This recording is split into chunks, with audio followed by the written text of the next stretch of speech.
মসজিদে আলাদা করে ইমামের জন্য জায়গা রাখা হয়, যেখানে ইমাম দাঁড়িয়ে সালাত আদায় করে সেই জায়গা রাখা যাবে কিনা, ইসলাম কি বলে? অবশ্যই হুজুরের কাছে শুনে নিন। যাবে, কোনো অসুবিধা নেই।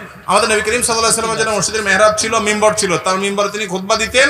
প্রথমে তিনি একটা গাছে হেলান দিয়ে খুতবা দিতেন, পরে একটা মিম্বর তাকে জন্য তৈরি করা হয়েছে, তিনি মিম্বরে দাঁড়ায় খুতবা দিতেন।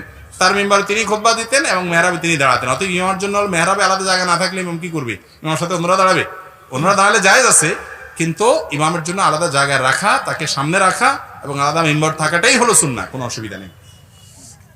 ফরজ সালাতের পর সম্মিলিত মুনাজাত করা যাবে কিনা?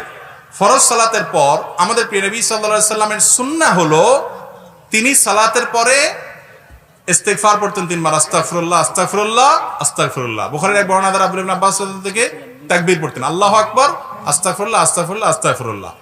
আর আল্লাহুম্মা আনতাস সালাম ওয়া মিনকাস সালাম পড়তেন, আল্লাহুম্মা ইন্নী আলা যিকরিকা ওয়া শুকরিকা পড়তেন, লা ইলাহা ইল্লাল্লাহু ওয়াহদাহু লা শারীকা লাহু পড়তেন, আয়াতুল কুরসি পড়তেন, একবার সূরা ইখলাস, একটা সূরা ফালাক, একবার সূরা নাস পড়তেন, সুবহানাল্লাহ আলহামদুলিল্লাহ আল্লাহু আকবার 33 33 33, লা ইলাহা ইল্লাল্লাহু ওয়াহদাহু লা শারীকা লাহু পড়তেন। আরো অনেকগুলো দোয়া পড়তেন 5 ওয়াক্ত সালাতের পর। এই দোয়াগুলো আপনাদের সবার মুখস্থ আছে? বেশিরভাগ মানুষই আমাদের দেশে মুখস্থ নাই, আমলও নাই, বেশিরভাগ মানুষের সারা দেশে, ঠিক না? তো নবী করিম সাল্লাল্লাহু আলাইহি সাল্লামের সুন্নাহ হলো সালাতের পরে এই আমলগুলো করা, জিকিরগুলো করা। এই ব্যাপারে পৃথিবীর কোন আলেমের কোনো দ্বিমত নাই যে 5 ওয়াক্ত সালাতের পরে আমলগুলো সুন্নাত। এগুলোর উপরে দ্বিমত করার মতো কোনো আলেম পৃথিবীতে, সেই সুন্নাতটা সমাজে নাই। কিন্তু আছে কি? ট্র্যাডিশনাল দোয়া। ট্র্যাডিশনাল দোয়া কি? ইমাম সাহেবের সাথে রেডিমেড দোয়া।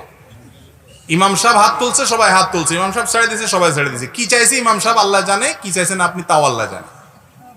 বেশিরভাগ ক্ষেত্রে কি চাইছেন আপনি জানেনও না।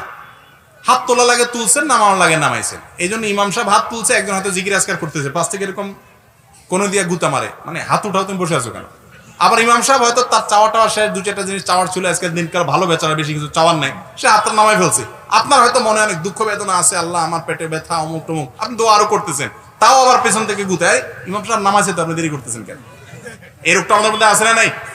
এই রেডিমেড জিনিস না ভাই। দোয়া হলো আল্লাহর কাছে মন থেকে আমরা চাইব।